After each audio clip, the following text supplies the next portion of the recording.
Go ahead and just wait a moment while everybody joins. Sounds good. All right. Hello, everyone. It is the top of the hour, so we're going to go ahead and get started. My name is Vinny Cavello, and I am one of the community admins in the maintenance community by Upkeep. I would like to welcome you all here today, and thank you for joining once again in one of our webinars. If you're not already a member of the maintenance community Slack group, we would love to have you join us. I've just added the link in the sign up in the chat if you would like to participate in our group. Today we have Tom Furnival joining for a presentation, Myths of Great Leadership. I'll let Tom introduce himself in a moment, but I know we're in for a great presentation today. The recording of today's webinar will be available on the maintenance community Slack tomorrow, along with a copy of the slides that you see today. Tom is also available for question and answers live in the Slack group, so please feel free to reach out to him at any time following the recording. If there's anyone else that you would like to hear from, benefiting from Tom's experience or other experts, please feel free to utilize that chat feature. The final piece of housekeeping before we get started is that you'll notice your cameras and microphones are not turned on. So what you're going to go ahead and do is ask your questions within the chat and the questions feature, and those will get relayed over to Tom when it comes to the end of the presentation. And that is all for me, so I'll go ahead and give it over to Tom. Fantastic. Thank you, Vinny. Thanks to the maintenance community, and thank you all for joining. My name is Tom Furnival. It's a pleasure to be with you. So good morning, good afternoon, good evening, depending on where you are, where you're joining us from today. In the session today, we're going to bust 5 leadership myths. And my goal with this presentation is to, hi Jim, is to expose these unhealthy and limiting leadership myths and replace them with liberating truths. And I believe that the root cause of these myths continuing to persist and being viewed as truths is the widespread foundational misunderstanding of what real leadership is and how true leaders behave. So I'm going to introduce each myth, and then of course we'll ask for your input, your thoughts. I would like this to be a really good two-sided conversation. Okay, so please give me your thoughts, chat with other members of the community. And if you have any questions at any point, just do submit them via the chat feature, and I'll do my best to address them.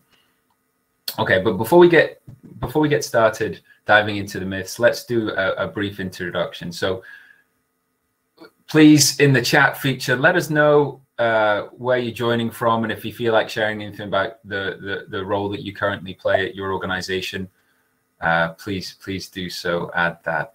Hi, Philip. Good to see you again too. Hi Eduardo. Hi Laveran. Hopefully I pronounced your name correctly. So where are you joining from today? And if there's anything you wish to share about yourself.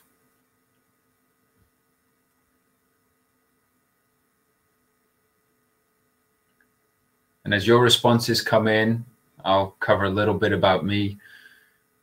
So I guess the most important thing is the family side of things. So I'm married with 2 fantastic, very energy abundant children. We live in San Diego, California. I'm originally from the UK. I'm a VP and partner at Marshall Institute. We provide maintenance and reliability, education, coaching, and implementation support. And for context for this presentation, I am a believer in our growth and potential, that we are capable of incredible things. And also I'm an advocate for real leadership, which is what we're going to cover today. Okay, hey folks from Ukraine, Danish origin. That's wonderful. I think Havor and Urdu, maybe, if that's a reasonable Dansk. Hi, Eduardo from Spain. Wonderful. Nigeria. Welcome, Philip.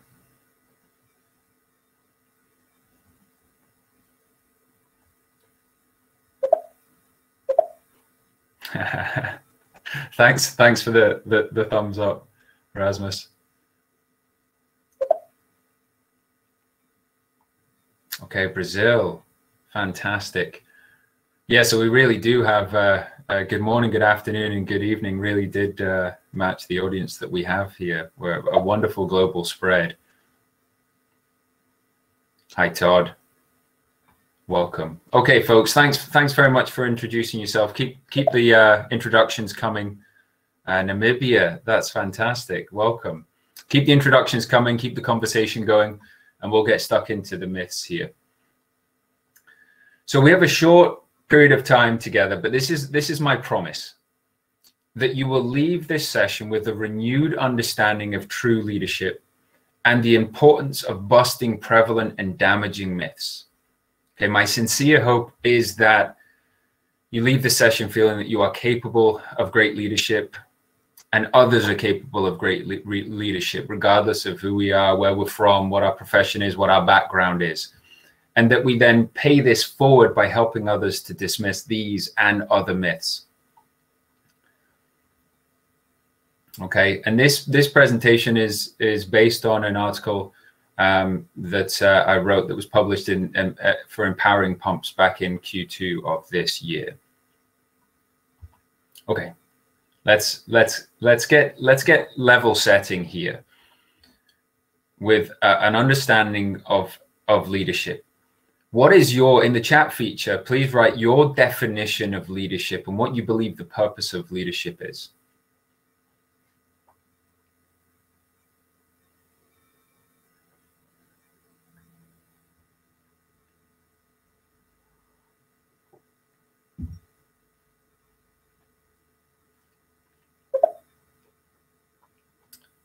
Service and influence. Leadership is influence.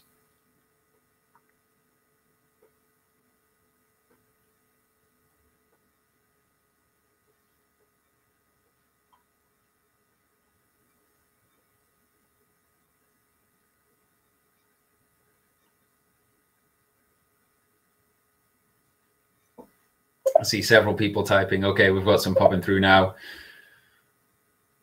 Okay, Rasmus, one that brings others along. Todd says, show the way and going the way. Eduardo, get the best performance from people. Nice. Great input, folks. Thanks very much. And keep it coming. I'll do my best to call comments out when I see them come in. Philip, presenting yourself as a leader, not just one of the guys, setting the standards. Very good, folks. So at its most basic, for me, leadership is simply behavior, and ultimately behavior that is directed towards the service of others and the service of outcomes. So achievements, and that's what I mean by outcomes, achievements or results, which benefit other people or the greater good or the whole. Okay, it's not inward focused behavior, it's outward focused. And we do this through many ways, but ultimately through fostering an environment which provides support and growth to people, giving sincere support, guidance, coaching, providing perspective, helping to inspire.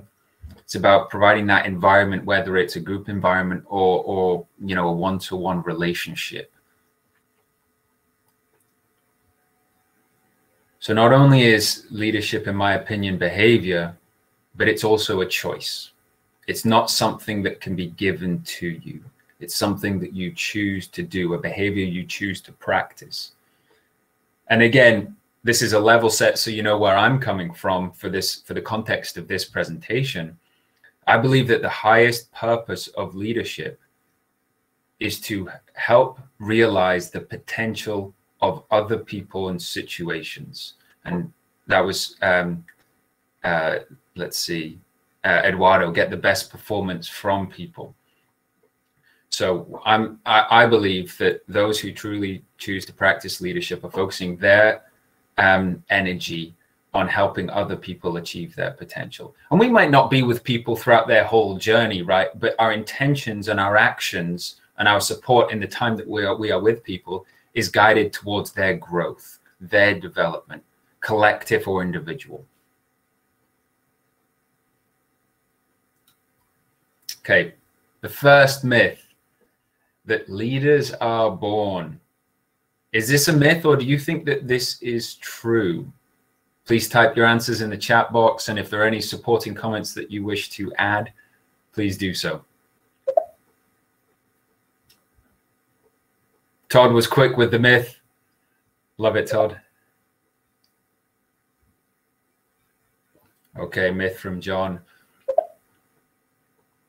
Neil, myth. Rasmus, they're raised.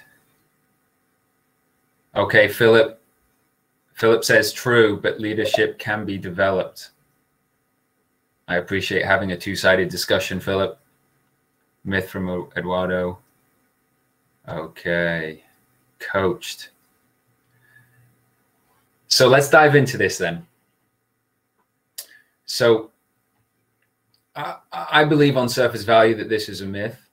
And I believe that this myth has persisted for two reasons. The first being selective storytelling, and the second being a misunderstanding of real leadership. So we'll dive into the selective storytelling. We see successful people, charismatic individuals, and we label them as leaders for one or several reasons. That they have a lot of inherited authority through a job, that they've achieved impressive feats, that they have many devoted followers. And I think it's been a long-held romantic belief that these people were born that way. They were born great, destined to become the person that they are, or that they became. But their successes and their abilities, as impressive as they are, they're easy to see when the spotlight is shining on them. Okay, but with all the attention that their successes receive, or the number of followers that they have, their hard-fought journey to get to that point is ignored or glossed over, not reported, not discussed. And as a result, folk on the outside, it appears that their success was apparently achieved overnight. And this is the type of selective storytelling where we're talking about the successes. We're not sharing the entire picture about the struggles, the journey, the growth to get to that point of achievement or followers or, job positions that have lots of inherited authority. We're not getting a rounded perspective of what it took to get there.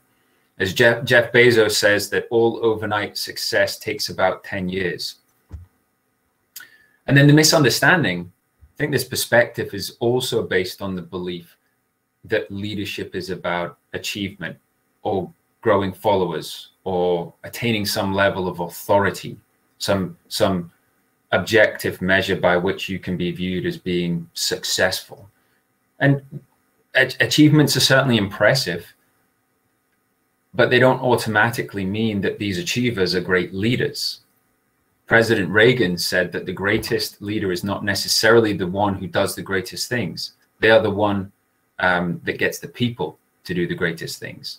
So if we go back to some of the comments earlier in the chat box, it's about supporting the potential of other people, helping improve the performance of other people. Those leaders provide the environment for others to grow in.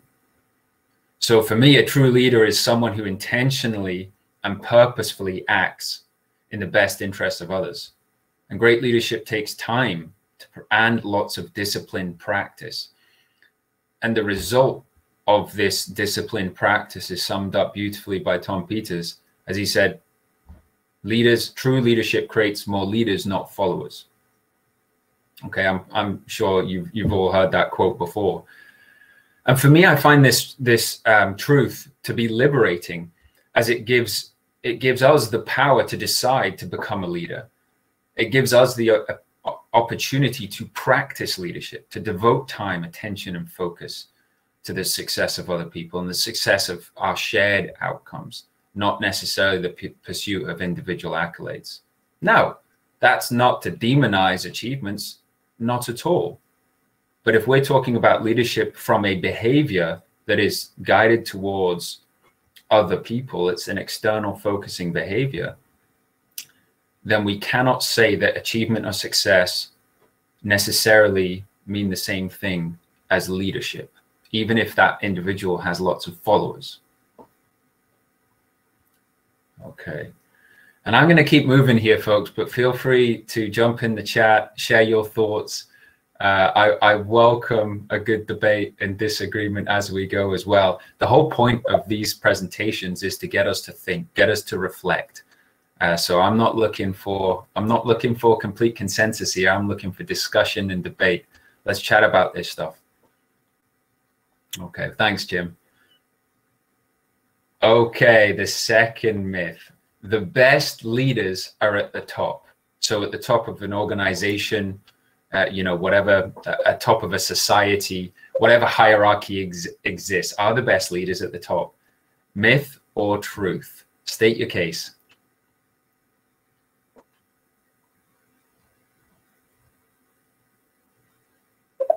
Okay, myth from Eduardo, myth from Neil. Geraldo, myth.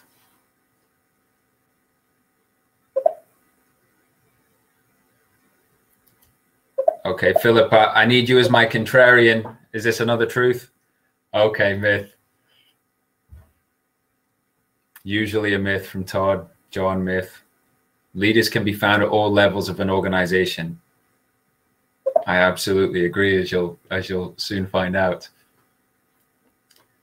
Labiran, myth. Okay, so we have reasonable consensus here, but let's dive into this. Let's kind of peel back the layers of this onion. I believe that this myth persists because of the belief that title and rank are synonymous with leadership ability. So we've been prone to believing that people are promoted for their leadership potential or their leadership performance. And although this can certainly be true, it doesn't mean it's a universal truth. Okay. And as you all know, there may be very credible and correct non-leadership reasons to promote people: their technical abilities, strategic capability, industry expertise, ability to manage important operations, projects, money, credible reasons for promotion, certainly, but it does not automatically mean that they are of a certain leadership ability. Okay, yeah, leadership is not a title. I'm reading the comments again if I go quiet. Yeah, great conversation, folks, in the chat feature. So you know, and in many cases, think about this: organizations promote, hire, and reward people who exhibit the traits, behaviors, and skills consistent with their culture and their performance expectations. And these cultures and expectations can be toxic sometimes, and in rare cases even corrupt, which means that those at the top are likely to embody the toxic and corrupt culture rather than exhibit true leadership behavior. So it's that the alignment between the individual's behavior and the corporation's behavior and expected results, which may have a bit more alignment to promotion than real, true, honest leadership. So for me, the truth is that in most businesses, and this goes back to a comment earlier, there is leadership behavior and capability present at every single area or level in an organization, from bottom to top, side to side. Leadership ability is not automatically inherited through position or job title. In an ideal world, companies will be developing and recognizing leadership throughout an organization, regardless of job title. Those who best support the growth and potential in others and support the greater good are the best leaders, regardless of title, and they can exist at any level. And an interesting thought to chew on here as well is that sometimes the best leadership behavior should always be recognized and rewarded, but the appropriate reward is not always promotion. We may want someone providing their level of leadership exactly where they are. You know, if we have a lead technician providing incredible onboarding support to new techs taking them under their wing, showing them the ropes, helping build their confidence and their capability, I don't know if we want to promote that person. We want to recognize and reward them, but they're doing a phenomenal leadership job exactly where they are.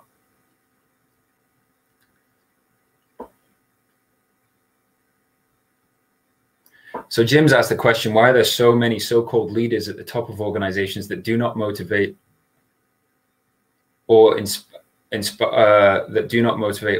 inspire people? And you know, Jim, that's a phenomenal question that requires more thought. But and folks, jump into the chat here. For me, it's that the lack of understanding of what real leadership is, and the organization's culture and structure is incentivizing maybe not the best behavior, or you know, certain results, but not necessarily leadership behavior.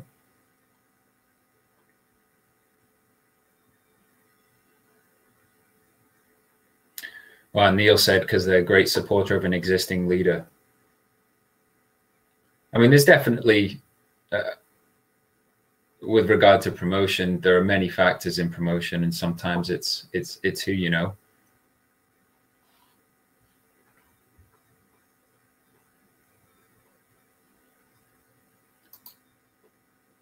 Jim, I'm not familiar with the Peter Principle. You have to share more on that, please.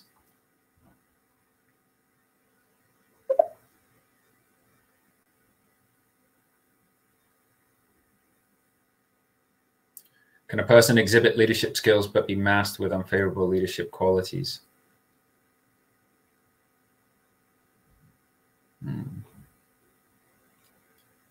I see you typing away, Jim. You keep going. We'll get round to that. And folks, please respond. Continue to respond to Jim and keep the conversation going as well. So I think what we're touching on here is that the best leaders may exist at the top of an organization, but it is not a universal truth that they do. Leaders can exist, and hopefully should exist, at all levels of an organization. And their leadership behavior and ability should be recognized regardless of position. Yeah, being promoted to the highest level of incompetence, Jim. I think there's a lot to say in response to that, and the reasons that system exists. Okay, Eduardo, thanks so much for adding the wiki link for the Peter Principle. I've got some homework to do. Okay. The third myth, the best leaders are the most educated. Is this a myth? Is this true? Please share your thoughts.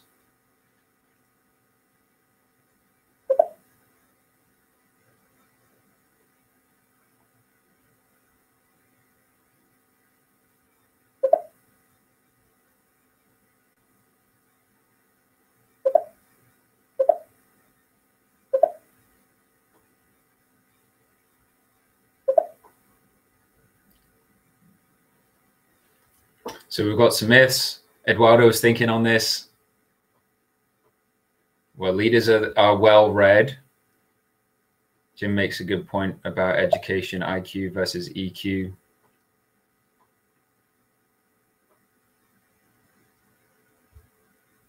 Fantastic. And what we're seeing is there's obviously some, there's some gray space for interpretation here, folks. This is the debate and the discussion that gives us the opportunity to kind of chew on these ideas and thoughts. Keep the conversation flowing. So for me, the reason that I've stated this as a myth is that I think we wrongly believe that education equals position or authority at a company, and a position, therefore, and position equals leadership, therefore education equals leadership. And although management degrees, technical degrees, certifications are important, no question. And they are very important for job requirements. They do not, again, alone create great leaders. Well, Neil's point, wisdom is not the same as education. That's very true. Very true. Yeah, well educated in emotional intelligence. And I think in general, we're seeing, you know, fortunately, emotional intelligence is now being understood as being extremely important, which it has always been, but it's finally getting the recognition that it deserves. And for this particular myth, for me, leadership improvement, like all forms of improvement, requires application and practice, level of trial, you know, trying, failing, adjusting, tweaking, trying again, you know, and being knowledgeable again in technical or management areas is important. No question about that. But if we're talking about leadership behavior, we need to focus on discipline, practice in those areas. We can also read, to the points about, you know, leaders are readers, of course, being read in subjects, no question about that. But it's about then what do we do to apply those learnings, to practice, to improve our behavior, to improve our performance as leaders in support of the service of other people. And that's really, I think, where a big part of where the emotional intelligence comes in, is about where we take our learnings, whether they're learnings from books or learnings from, you know, real life feedback and experience, and convert them into wisdom, to Neil's point, in how we deploy that with other people, how we engage with other people. And there's a lot of, I'd love to hear thoughts on this, is one of the, I think a big part of the wisdom, and this is live, guys, I've not thought through this much before, you've given me some good ideas, is that a lot of the wisdom that Neil talked about is how we take our experience and you know, the books that we've read, the articles and the podcasts we've listened to, and convert that to unique application person to person. You know, I'm treating Sally I'm engaging with Sally, helping Sally grow in a different way than I would John, because their motivations, their styles are different. I think that's big part of the wisdom and the success of great leaders. Okay, I'm checking the chat box. Keep it coming, folks. Yeah, Eduardo, maybe people experience better than educated. Exactly. And the point here is it's about focused, disciplined practice in pursuit of helping others grow. You know, again, not associated with title, not associated with degree. And that's not to put down title or to put down degrees. It's just to take it back to the basics of leadership's behavior. It's a choice, and it's about service to others. Okay. And if we all started there and applied discipline practice, I think we'd see some phenomenal results. Let's move on to the fourth myth. Okay, folks, you're getting the hang of this now. The fourth myth: the goal of leadership is to deliver company results. Myth, truth? Please share your thoughts and any comments that you'd like to contribute to the group.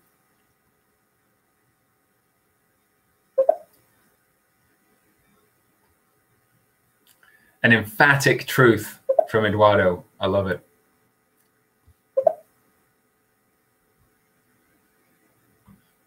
Okay. Jim's thinking.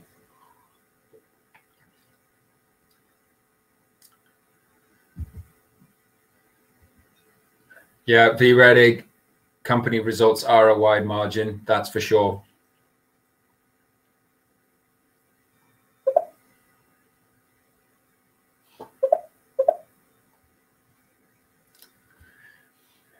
Labyrinth thinking.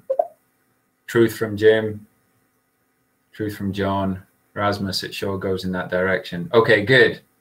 I like this. I like this spread of opinion here. So I'm going to state my case, folks, and then please keep the chat going. So I believe that because leadership is considered synonymous with titles and upper management, it's of course the goals of and objectives of upper management to deliver company results such as sales, profit, market share, margin, production volumes, etc. Okay. But building on the argument of myth 2, that the best leaders are at their top, rank doesn't equate to leadership or leadership ability. Because we've still got this, every time we hear leadership, we think about the top. Even those who believe that not to be true, it's so common in our vernacular that leadership equals the top of an organization. So if we step back from that again, let's consider leadership as simply behavior, not associated with title or rank. And it's not to say that results aren't important. Of course they are. We wouldn't be in business, we wouldn't have jobs if we weren't focused on delivering company results. But at the same time, they're not necessarily the initial focus of real leadership, in my opinion.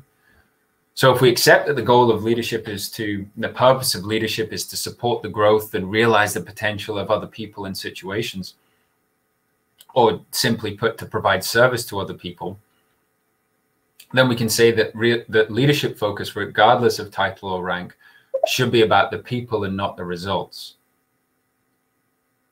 And when we support our people, okay, as the initial focus, they will be available, competent, motivated to deliver the results. So we'll repeat that again. Great leaders look after their people, and the people take care of the results. And again, if we think about that leadership focus being applied at all levels of the organization, not just at the top. Okay, I'm just jumping back over to the chat here to see what's going on. So John says that leaders at all levels help make those around them to be more effective, which help drives company results. Yeah, that's what I believe too, John. And again, it's not to say results aren't important. Of course they are. We wouldn't be on this chat today with the jobs we have working for the companies we do without a focus on results. But again, we're stripping things back to real leadership, not associated with title, behavior designed at supporting others, delivering service.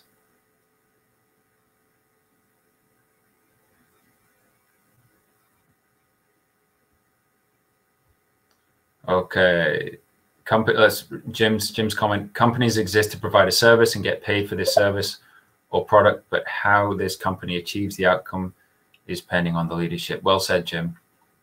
V. Redig, can you actually place leadership into levels and measure effectiveness?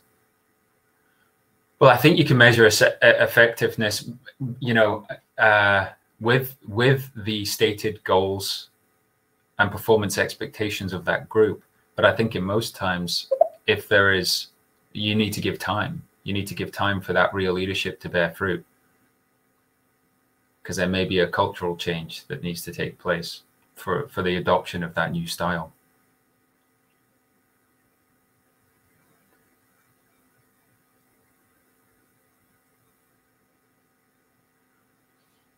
So anyway, folks, like I've said previously, the goal of this conversation, of this presentation, is to spark debate and conversation and really kind of scrape things back to basics and recognize that we're all capable of leadership regardless of title. It's our choice. It's not something we inherit through a job title. We all have influence, was mentioned several times earlier. We all have the ability to positively influence regardless of title.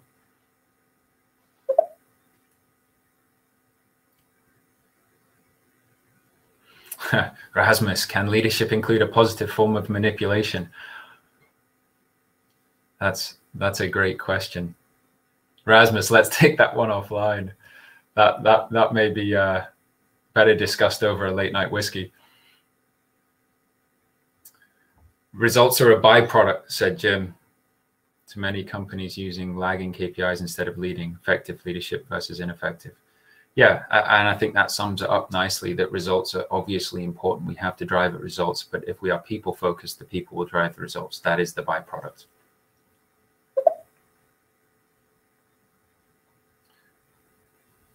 Okay, this is fifth and final myth of today, folks. You're well versed in the format. Please respond. Myth or truth? Leadership ability grows with tenure. thoughts, please add your response and any thoughts and comments in the chat box. John says myth. Todd, once again, usually a myth. Yep.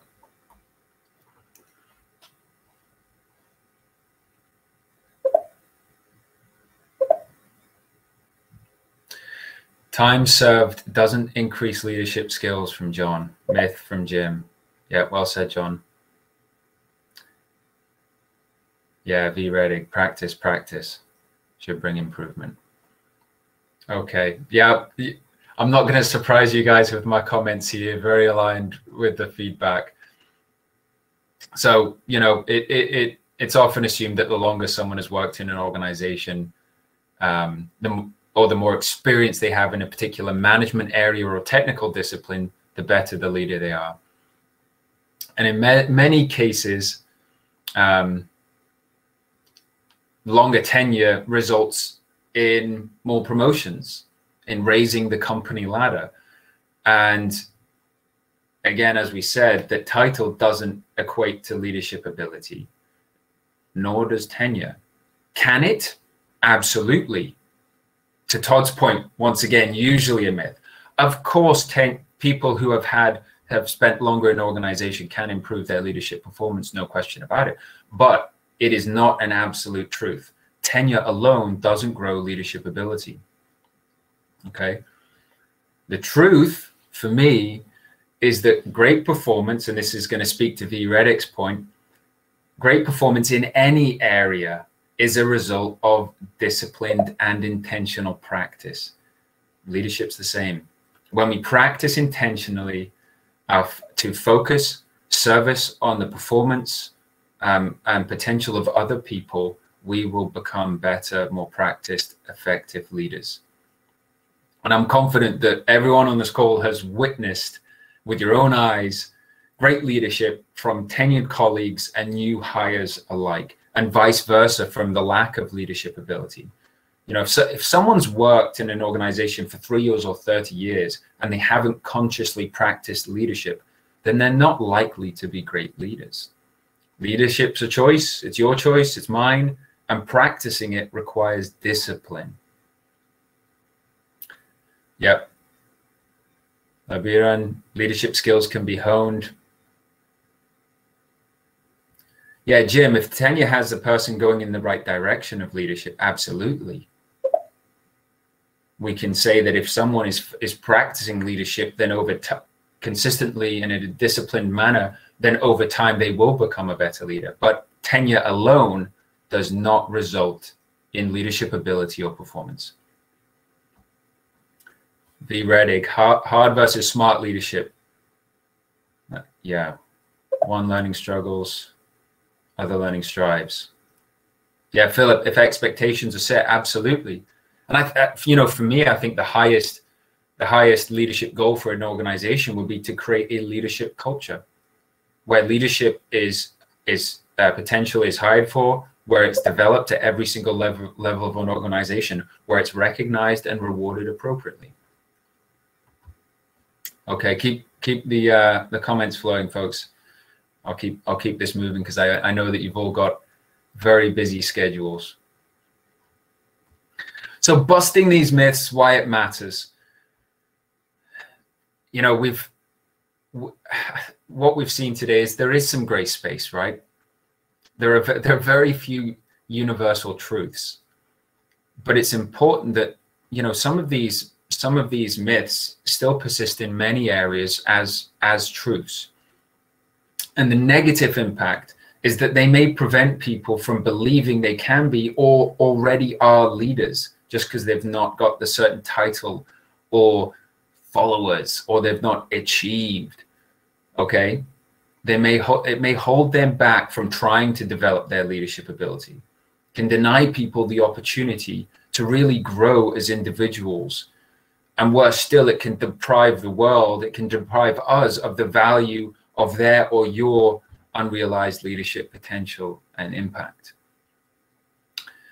Now let's think about the opposite scenario. Imagine a world in which we reject these myths and embrace truths Imagine people of all experiences, job backgrounds, ages, genders, educational levels, believing that leadership is a choice and it's about service to other people. And it's their choice and their responsibility to practice it. Now, these individuals know that if they want to become good or great, they must improve through intentional practice, daily practice, just like anything.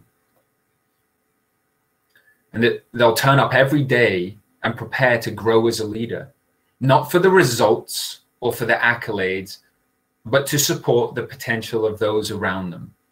This is what I like to call everyday leadership, putting in the intentional daily practice of service to other people.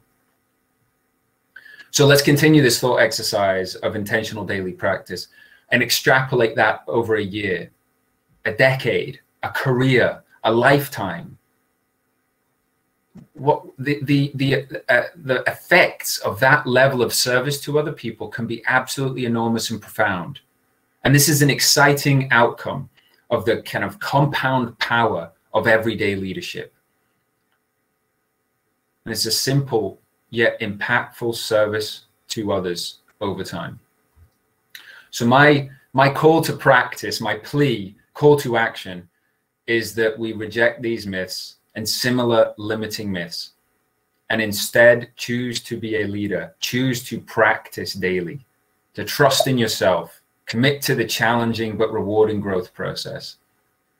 Measure your leadership success by the degree to which you positively influence the potential of other people and the situations that you're in. And keep this up for long enough, and we're going to achieve some pretty remarkable things. Okay, folks, that's my spiel for today. So we can open things up for some questions. I love to see the chat that's going on as well. So, you know, please jump into,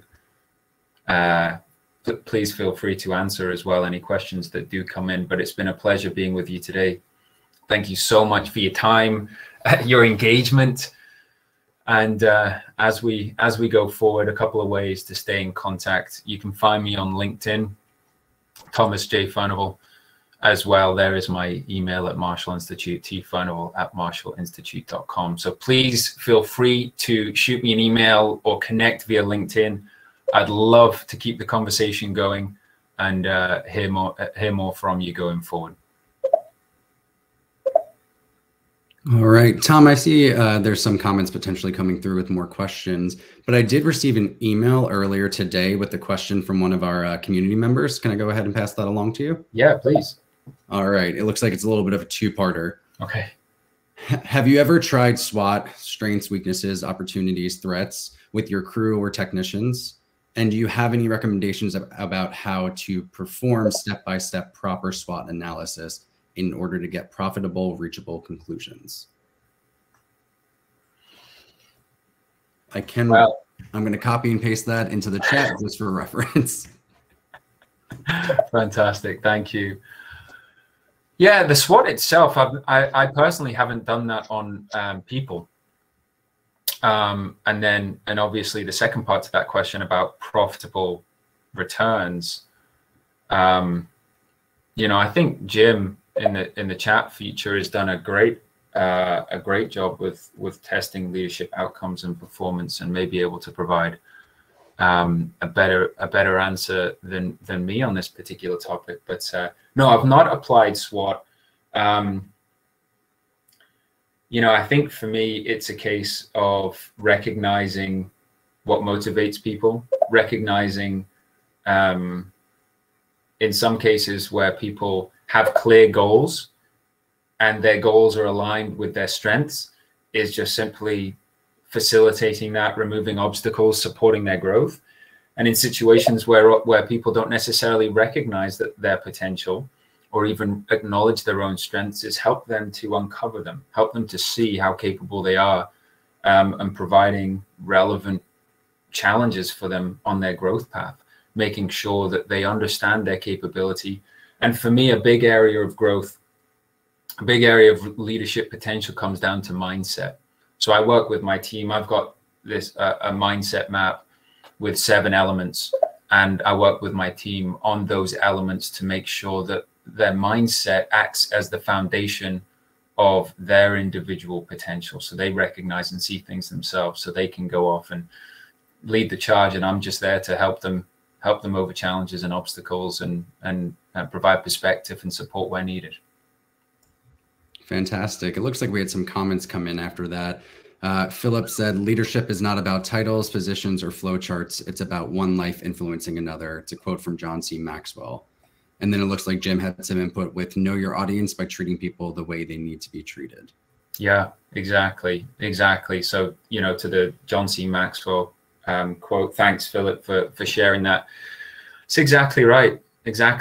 And, you know, that's the point of this conversation today is to really uncover the basics and the foundation that we're talking about behavior here, separate from title or rank and the influence of another. Knowing your audience and treating people the way they need to be treated. Thanks, Jim.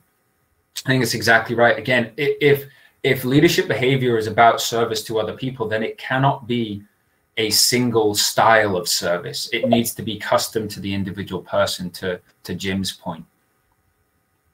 So, yeah, also guiding people to know the why. Their contributions are important before the how and the what. Exactly. So what is, and the why that Jim mentions comes down to what is it that excites people, you know, individual people. What's their passion?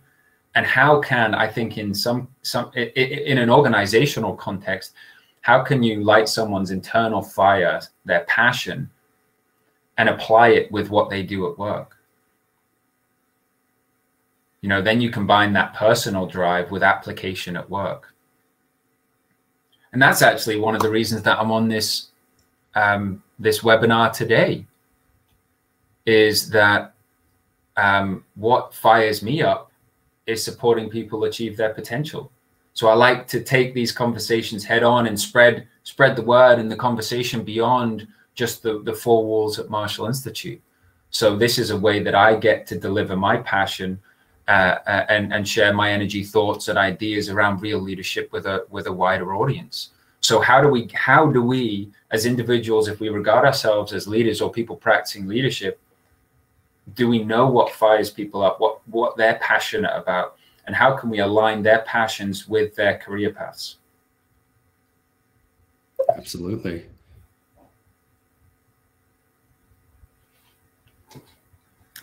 Yeah, so Jim here, remember companies are a collective of people, thus people make things happen. Exactly. If we focus on the people, that people focus on results.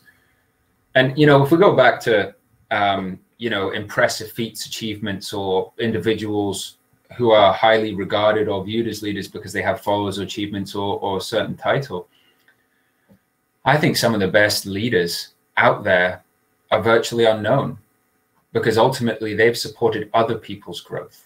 And their work is something that, you know, it's not in it for the results or for the accolades.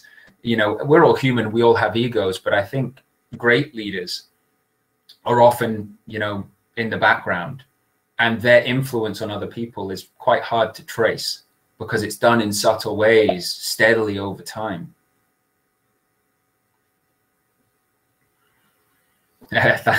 Thanks, Philip. Any other questions or comments? And please feel free, participants today, feel free to share your thoughts to any questions that come in as well. It looks like we received another question from Andre. What happens if a good leader appears in the team of the other good leaders? What happens if a good leader appears in a team of other good leaders? I popped it into the chat just if you'd like to see the visual. Okay. I don't get that. Does anyone? Okay, so Jim said synergy. Yeah, I think if essentially the question's getting at what happens if you have a team of leaders. Yeah, to Jim's point, synergy, I think the results will be phenomenal. I think a culture of leadership will be born. I think that that team will be a magnet for others, because the culture that they set, the results that they produce, the reputation of that group is going to be so appealing to others that they will seek to join that team. Looks like Eduardo is typing. We'll give him a moment to see if he has a question. Yeah, so Eduardo, a leader is not a leader without people to lead. You know, I think there's truth to that, but I think the influence factor is the other side of that coin, about how does a leader influence others. So they may not consciously be following that person, but they may be following their advice, or they may be you know, following the perspective, or they may be following the passion that leader helped them find, but not consciously following the path that person laid for them.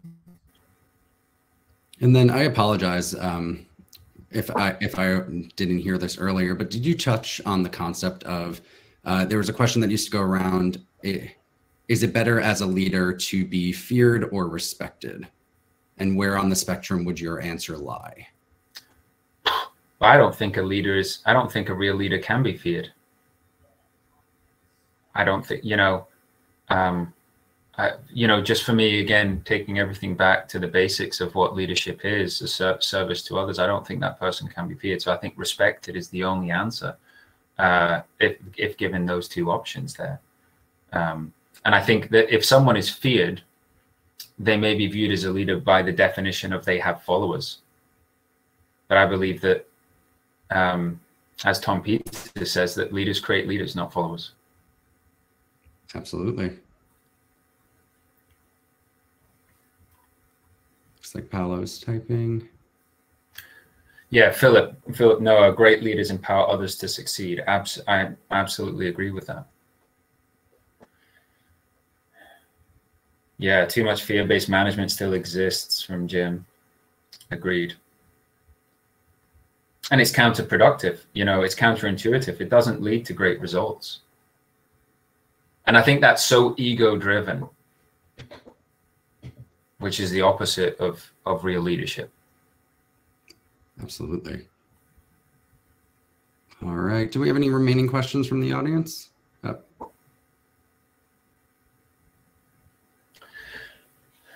Yes, so Paolo, beyond supporting the team to reach its own potential, eventually to identify other leaders.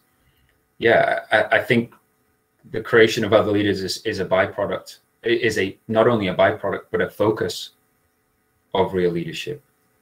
Agreed.